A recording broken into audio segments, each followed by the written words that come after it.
राधे राधे। स्वागत है आपका मेरो बरसानो चैनल में। आज मैं आपको शुक्रवार को सुनाई जाने वाली संतोषी माता की कथा सुनाऊंगी।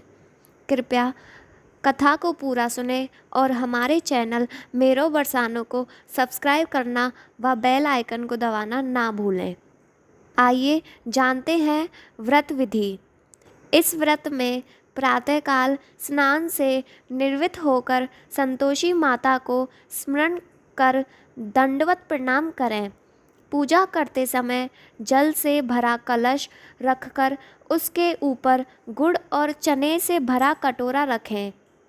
कथा कहने और सुनने वाले अपने हाथ में गुड़ चना अवश्य रखें और मन ही मन संतोषी माता की जय बोलते जाएं। पूजा के लिए गुड़ चना लेते समय सवाई का ध्यान रखें, यानी अपने सामर्थ्य के अनुसार चना गुड़ ₹1.25, ₹5.25 या ₹11.25 के बढ़ते क्रम के अनुरूप ही लें। कथा समाप्त होने पर हाथ का गुड़ चना गाय माता को खिला दें और कलश पर रखा चना गुड़ प्रसाद के रूप में बांट दें और स्वयं भी प्रसाद लें। मनोकामना पूरी होने पर उद्यापन अवश्य करें।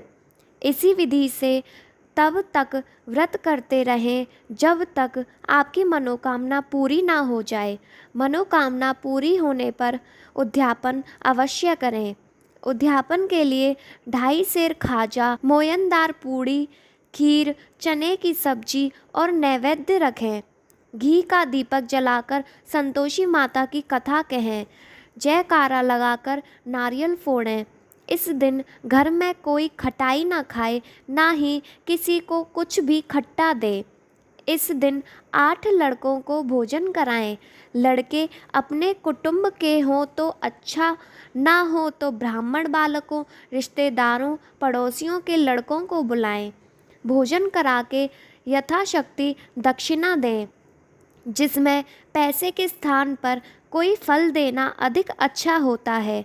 इस तरह विधि पूर्वक पूजा उद्यापन से घर में संतोषी माता की कृपा सदैव बनी रहती है।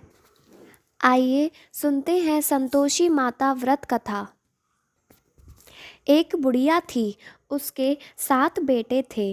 6 कमाने वाले थे जबकि एक निकम्मा था। बुढ़िया 6 बेटों की रसोई बनाती, भोजन कराती और उनसे जो कुछ झूठन बचती वह 7वें को दे देती। एक दिन वह पत्नी से बोला, देखो मेरी माँ को मुझसे कितना प्रेम है। वह बोली, क्यों नहीं, सबका झूठन जो तुमको खिलाती है। वह बोला, ऐसा नहीं हो सकता, मैं जब तक आँखों से ना देख लूँ मान ही नहीं सकता। बहू हंसकर बोली, देख लोगे तब तो मानोगे। कुछ दिन बाद त्योहार आया। घर में 7 प्रकार के भोजन और चूरमे के लड्डू बने। वह जांचने को सिर दुखने का बहाना कर पतला वस्त्र सिर पर ओढ़े रसोई घर में सो गया। वह कपड़े में से सब देख रहा था। 6 भाई भोजन करने आए। उसने देखा माँ ने उनके लिए सुंदर आसन बिछा, नाना प्रकार की रसोई परोसी और आग्रह करके उन्हें जमाया। वह देखता रहा। 6 भोजन करके उठे, तब माँ ने उनकी झूठी थालियों में से लड्डुओं के टुकड़े उठाकर एक लड्डू बनाया। झूठन साफ कर बुढ़िया माँ ने उसे पुकारा, बेटा 6 भाई भोजन कर गए, अब तू ही बाकी है, उठ, तू कब खाएगा। वह कहने लगा, माँ मुझे भोजन नहीं करना, मैं अब परदेश जा रहा हूँ। माँ ने कहा, कल जाता हो तो आज चला जा।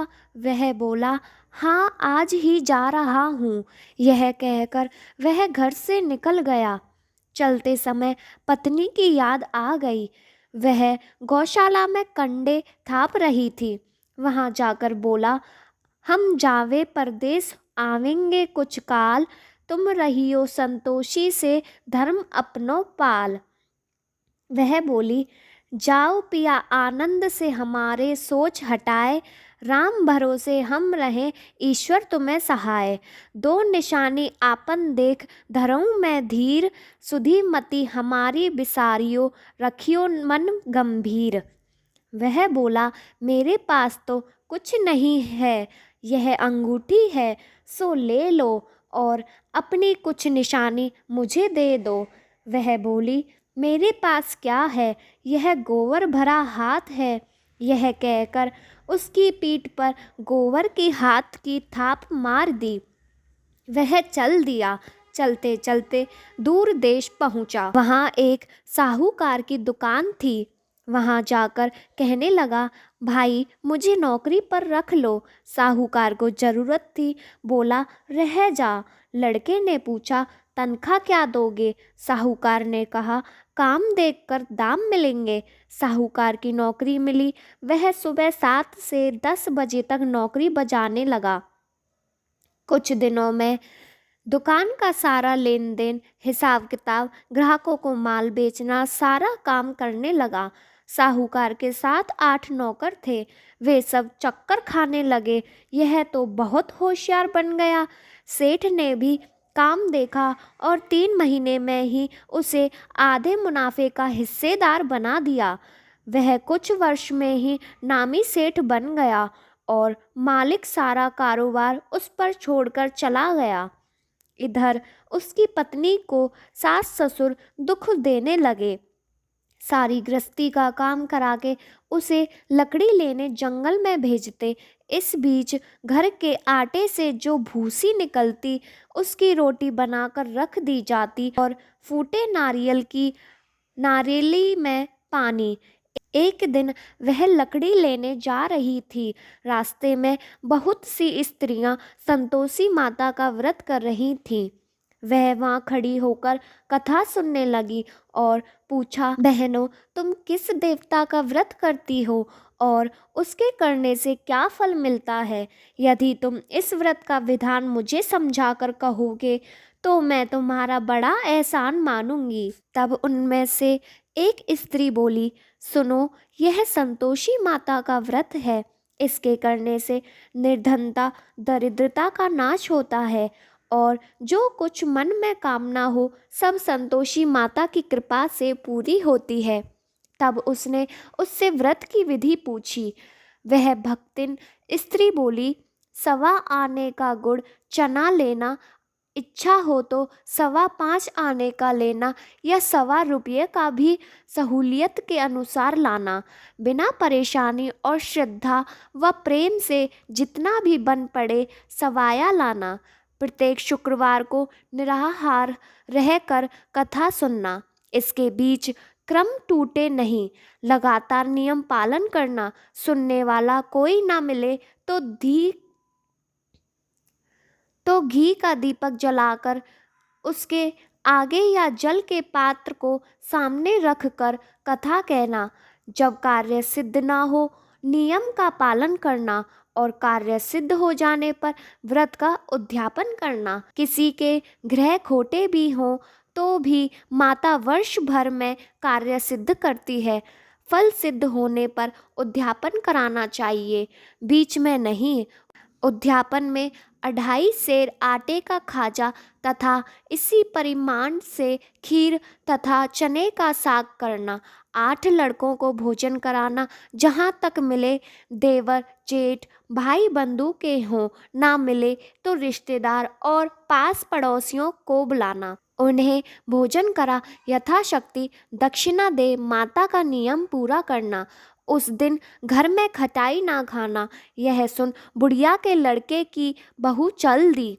रास्ते में लकड़ी के बोझ को बेच दिया और उन पैसों से गुड़ चना ले माता के व्रत की तैयारी कर आगे चली और सामने मंदिर देखकर पूछने लगी, यह मंदिर किसका है? सब कहने लगे, संतोषी माता का मंदिर है। यह सुनकर माता के मंदिर में जाकर चरणों में लौटने लगी। दीन हो विनती करने लगी, माँ, मैं निपट अज्ञानी हूँ, व्रत के कुछ भी नियम नहीं जानती, मैं दुखी हूँ।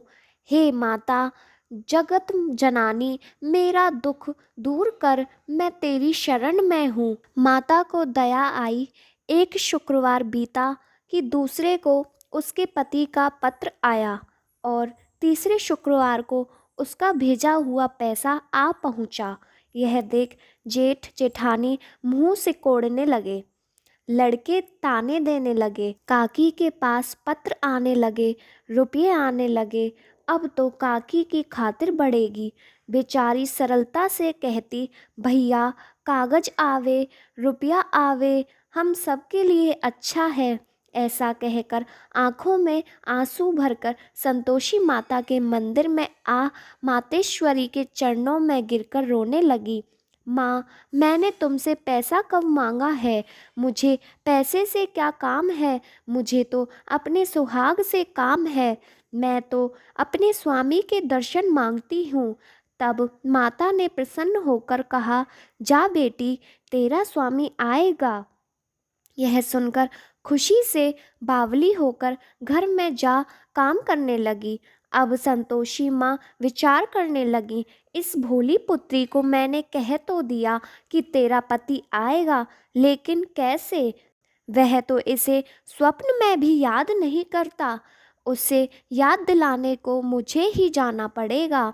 इस तरह माता जी उस बुढ़िया के बेटे के पास जा स्वप्न में प्रकट हो कहने लगी, साहूकार के बेटे सो रहा है या जागता है? वह कहने लगा, माता सोता भी नहीं, जागता भी नहीं हूँ, कहो क्या आज्ञा है? माँ कहने लगी, तेरे घर बार कुछ है कि नहीं?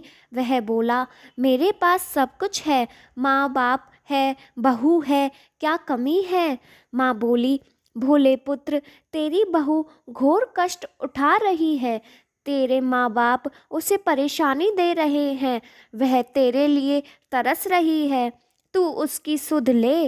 वह बोला, हाँ माता जी, यह तो मालूम है, परंतु जाऊं तो कैसे? परदेश की बात है, लेन देन का कोई हिसाब नहीं, कोई जाने का रास्ता नहीं आता, कैसे चला जाऊं? माँ कहने लगी, मेरी बात मान, सवेरे नहा धोकर संतोषी माता का नाम ले, घी का दीपक जला, दंडवत कर दुकान पर बैठ जा। देखते देखते सारा लेन देन चुक जाएगा, जमा का माल बिक जाएगा, सांझ होते होते धन का भारी ढेर लग जाएगा। अब बूढ़े की बात मानकर वह नहा धोकर संतोषी माता को दंडवत कर घी का दीपक जला दुकान पर जा बैठा। थोड़ी देर में देने वाले रुपये आने लगे, लेने वाले हिसाब लेने लगे। कोठे में भरे सामान के खरीदार नकद दाम दे सौदा करने लगे। शाम तक धन का भारी ढेर लग गया। मन में माता का नाम ले चमत्कार देख प्रसन्न हो घर ले जाने के वास्ते गहना कपड़ा सामान खरीदने लगा। यह काम से निपट तुरंत घर को रवाना हुआ। उधर उसकी पत्नी जंगल में लकड़ी लेने जाती है। लौटते वक्त माता जी के मंदिर में विश्राम करती है। वह तो उसके प्रतिदिन रुकने का जो स्थान ठहरा। धूल उड़ती देख वह माता से पूछती है, हे माता, यह धूल कैसी उड़ रही है? माता कहती है, हे पुत्री, तेरा पति आ रहा है। अब तू ऐसा कर, लकड़ियों के 3 बोझ बना ले, एक नदी के किनारे रख और दूसरा मेरे मंदिर पर व तीसरा अपने सिर पर। तेरे पति को लकड़ियों का गट्ठर देख मोह पैदा होगा, वह यहाँ रुकेगा, नाश्ता पानी खाकर माँ से मिलने जाएगा।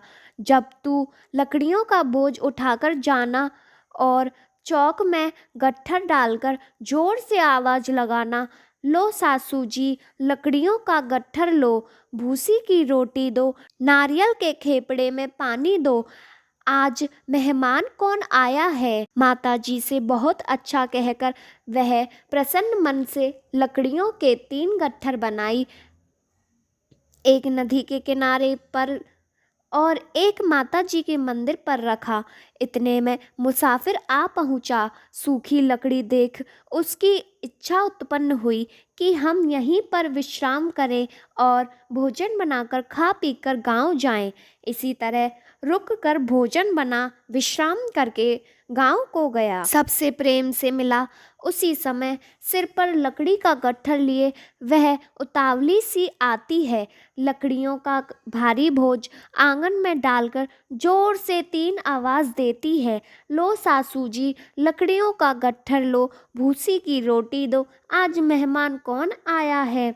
यह सुनकर उसकी सास बाहर आकर अपने दिए हुए कष्टों को भूलने हेतु कहती है, बहू ऐसा क्यों कहती है, तेरा मालिक ही तो आया है। आ बैठ, मीठा भात खा, भोजन कर, कपड़े गहने पहन। उसकी आवाज़ सुन उसका पति बाहर आता है, अंगूठी देख व्याकुल हो जाता है। माँ से पूछता है, माँ यह कौन है। माँ बोली, बेटा यह तेरी बहू है, जब से तू गया है तब से सारे गांव में भटकती फिरती है, घर का कामकाज कुछ नहीं करती, 4 पहर आकर खा जाती है। वह बोला, ठीक है माँ, मैंने इसे भी देखा और तुम्हें भी, अब दूसरे घर की ताली दो, उसमें रहूँगा। माँ बोली, ठीक है, जैसी तेरी मर्जी। तब वह दूसरे मकान की तीसरी मंजिल का कमरा खोल सारा सामान जमाया। एक दिन में राजा के महल जैसा ठाट बाट बन गया। अब क्या था, बहू सुख भोगने लगी। इतने में शुक्रवार आया। उसने पति से कहा, मुझे संतोषी माता के व्रत का उद्यापन करना है।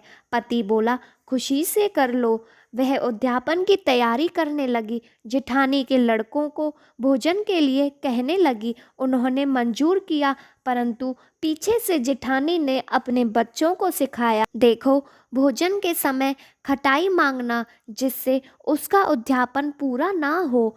लड़के झीमने आए, खीर खाना पेट भर खाया, परंतु बाद में खाते ही कहने लगे, हमें खटाई दो, खीर खाना हमको नहीं भाता, देखकर अरुचि होती है। वह कहने लगी, भाई खटाई किसी को नहीं दी जाएगी, यह तो संतोषी माता का प्रसाद है। लड़के उठ खड़े हुए, बोले, पैसा लाओ। भोली बहू कुछ जानती नहीं थी, उन्हें पैसे दे दिए। लड़के उसी समय हट करके इमली खटाई ले खाने लगे। यह देखकर बहू पर माता जी ने कोप किया। राजा के दूत उसके पति को पकड़कर ले गए। जेठ जेठानी मन माने वचन कहने लगे, लूट लूट कर धन इकट्ठा करने लगे। अब सब मालूम पड़ जाएगा, जब जेल की मार खाएगा। बहू से यह सहन नहीं हुआ।